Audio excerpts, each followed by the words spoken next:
क्या वेदांता हादसे में बड़े नामों को बचाया जा रहा है? छत्तीसगढ़ विधानसभा के मानसून सत्र में आज इसी सवाल पर जम के सियासी घमासान देखने को मिला। नमस्कार, आप देख रहे हैं आरएनएस न्यूज और मैं हूं अविनेश त्रिपाठी। नेता प्रतिपक्ष चरणदास महंत और पूर्व मुख्यमंत्री भूपेश बघेल ने पूछा कि जब एफआईआर में वेदांता चेयरमैन अनिल अग्रवाल का नाम है तो उनकी गिरफ्तारी अब तक क्यों नहीं हुई। उद्योग मंत्री लखनलाल देवांगन ने कहा कि जांच जारी है और किसी को भी बख्शा नहीं जाएगा। मंत्री के जवाब से असंतुष्ट विपक्ष ने सदन का वॉकआउट कर दिया। अब देखिए विधानसभा के अंदर हुई तीखी बहस और हंगामे की पूरी तस्वीरें। माननीय अध्यक्ष महोदय, मैंने वाणिज्य एवं उद्योग मंत्री आदरणीय लखनलाल जी से प्रश्न किया था और पूछा था कि विगत 2 वर्षों में 1 जनवरी 24 से 31 मई 26 तक कितने औद्योगिक दुर्घटनाएं हुई हैं। माननीय मंत्री जी ने बड़े ईमानदारी से मुझे कहा है कि इसकी जानकारी परिशिष्ट में है। ये सर परिशिष्ट 242 औद्योगिक संस्थानों में दुर्घटनाएं हुई हैं, जिसमें सैकड़ों मजदूर मारे गए हैं। मैं इस परिशिष्ट को पढ़ तो नहीं रहा था, झांक रहा था, देख रहा था, और पूरा इसमें जो कारण मिला है वो सेफ्टी ऑडिट न होने के कारण सभी दुर्घटनाएं हुई हैं।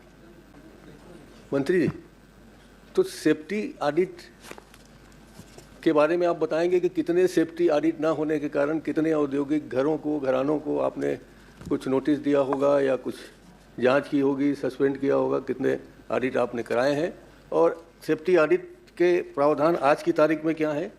1 साल में होना चाहिए, 2 साल में होना चाहिए कि 3 साल में होना चाहिए? माननीय अध्यक्ष महोदय, खतरनाक रसायनों के निर्माण, भंडारण या संबंधी नियम 1989 के प्रावधान के अनुसार अति खतरनाक श्रेणी के कारखानों में प्रत्येक 2 वर्षों में एक बार बाह्य एजेंसी से तथा प्रत्येक वर्ष में आंतरिक रूप से सेफ्टी कराए जाते हैं।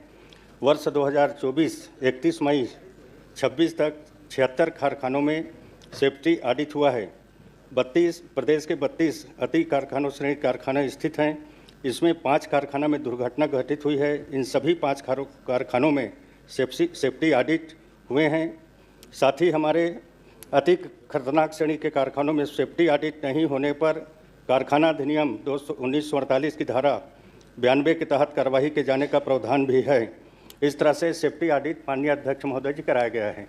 माननीय मंत्री जी, सत्ती में वेदांता का कारखाना है जिसमें अभी लगभग 30 लोगों की मौत हो चुकी है, नहीं 25 की मौत हुई है, बाकी 7 लोग अभी भी घायल चल रहे हैं।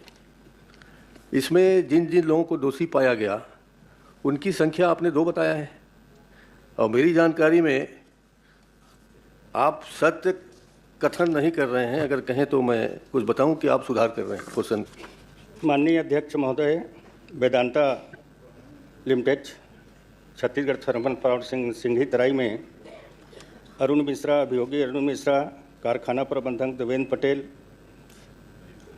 साथ ही हमारे उसके विरुद्ध में पुलिस में भी एफआईआर दर्ज हुआ है, जिसमें मैं बताना चाहूँगा पुलिस थाना डभरा शक्ति द्वारा एफआईआर 119 दिनांक 15/4/2026 को पंजीकृत किया। प्रकरण में कारखाना के निदेशक अनिल अग्रवाल जी, अन्य आरोपी को भी आरोपी बनाया गया है। वर्तमान में विवेचनाधीन है। कलेक्टर शक्ति द्वारा दुर्घटना के उपरांत नियुक्त जांच अधिकारी, कलेक्टर अनुविभागीय अधिकारी, दंडाधिकारी डभरा जिला शक्ति को भी जांच अधिकारी नियुक्त किया गया है। उसी तरह से श्रम विभाग के माध्यम से भी श्रम न्यायालय में उसका दायर किया गया है। क्या आप बताने की कृपा करेंगे कि जब पुलिस के एफआईआर में वहाँ के निदेशक अनिल अग्रवाल का नाम है तो आप अपने जवाब में उस नाम को क्यों छिपाना चाहते हैं? क्या आपके कोरबा में भी वेदांता का समूह है इसलिए, या और कोई व्यक्तिगत कारण है? माननीय अध्यक्ष महोदय, मैं छिपाना कहाँ चाह रहा हूँ, मैं तो सदन में बता रहा हूँ उनके ऊपर एफआईआर दर्ज है। आपके विधानसभा के उत्तर में नहीं है। पुलिस से हमने एफआईआर प्राप्त किया है, समझ लीजिए, उसमें है 18 लोगों के, निदेशक अनिल अग्रवाल +17। तो इस तरह से अनिल अग्रवाल जी को अब तक पकड़ने के लिए क्या क्या कार्रवाई हुई आप बताएंगे? माननीय अध्यक्ष महोदय, अभी ये पूरा कार्यवाही विवेचना पर है और जैसे पूर्ण होगा कार्यवाही सभी के ऊपर निश्चित तौर पर जो भी दोषी होगा कार्यवाही की जाएगी। नहीं सर, अध्यक्ष महोदय, विवेचना का क्या अर्थ है? लेन देन नहीं हुआ है? विवेचना का अर्थ क्या होता है? पूछताछ के लिए कोई गया है इंग्लैंड? यहाँ आपने बुलाने की नोटिस दी है, क्या किया बता दीजिए। देखिए माननीय अध्यक्ष महोदय, पुलिस अपने मुस्तैदी के साथ में काम कर रही है और निश्चित तौर पर पुलिस विभाग दृढ़ संकल्पित होकर काम करेगा। किसी भी तरह से कोई दोषी को बख्शा नहीं जाएगा। जांच पूर्ण रूप से निष्पक्ष भाव के साथ में जांच। अभी आपने ये इन्वेस्टिगेशन के लिए वहाँ पर 1 2 3 4 5 6 7 इंक्वायरी बाय अथॉरिटी का नाम बता देता हूँ sir. Inquiry committee under boilers act, नहीं अध्यक्ष, inquiry committee under boiler act 2025, magisterial inquiry ordered by district magistrate Sakti, inquiry by factory inspector, inquiry ordered by state government, police investigation, national human right commission, national green tribunal, ये इतने लोगों के द्वारा अलग अलग inquiry की जा रही है। तो ये अलग अलग लोग क्या क्या इंक्वायरी कर रहे हैं, कहाँ कहाँ हिसाब किताब हो रहा है, इसके बारे में कुछ तो बताएंगे। माननीय अध्यक्ष महोदय, पुलिस के द्वारा भी इंक्वायरी की जा रही है, फैक्ट्री एक्ट में भी इंक्वायरी की जा रही है, कलेक्टर के द्वारा भी की जा रही है, लेबर कोड में भी वाद किया गया है। ये सारी कार्यवाही प्रक्रियाधीन है। चलिए यादव जी पूछ लो एक प्रश्न। अध्यक्ष महोदय, 25-25 लोग एक एक फैक्ट्री कर रहे हैं और बॉयलर जहाँ पर काम चलता है वहाँ 4-5 लोग अटेंडेंट की ज़रूरत पड़ती है। यहाँ पे 25-25 लोग बॉयलर में क्या काम कर रहे थे जो एक साथ 25 लोग मर गए? आपने उसकी जानकारी ली? माननीय अध्यक्ष महोदय, बॉयलर जो फटा वहाँ पर नीचे में लोग बाग बैठे हुए थे, दोपहर का समय था, खाना वगैरह पानी पीने के लिए बैठे थे, बॉयलर अचानक फटा, इसके कारण से सारी दुर्घटनाएं हुए थे। माननीय नेता प्रतिपक्ष महोदय भी उस फैक्ट्री में गया था, मैं भी गया था। माननीय अध्यक्ष जी, मैं माननीय मंत्री जी से ये कहना चाहता हूँ कि जो दुर्घटना हो है, ये प्रदेश के सबले बड़े दुर्घटना है। 25 आदमी वहाँ पर अकाल मौत में समा गए हैं।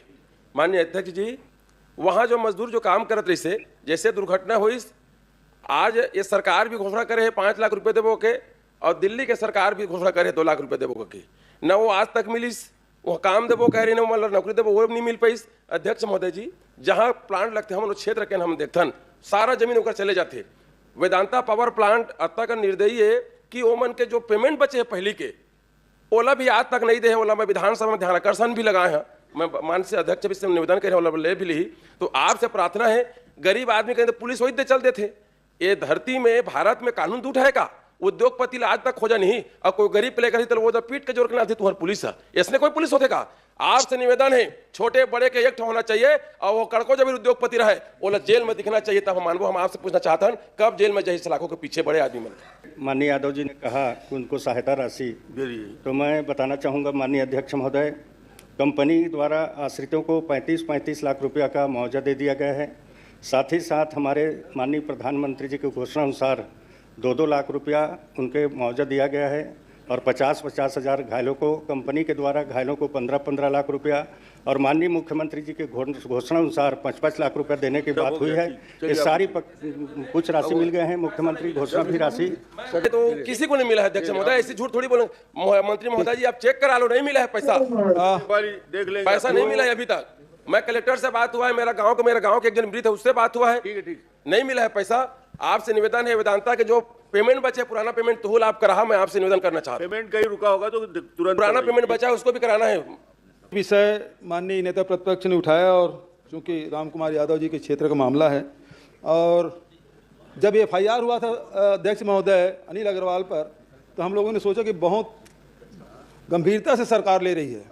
इसके पहले कितने डायरेक्टर पे FIR दर्ज हुआ, और अब जितनी घटनाएं होगी आने वाले समय में, क्या डायरेक्टर पर सीधा FIR होगी कि अकेला अनिल अग्रवाल वाला उदाहरण है, इसके बाद होगा नहीं होगा, कि सब में होगा? माननीय अध्यक्ष महोदय, जो प्रक्रिया के तहत जो भी दोषी पाएंगे सभी के ऊपर होगा।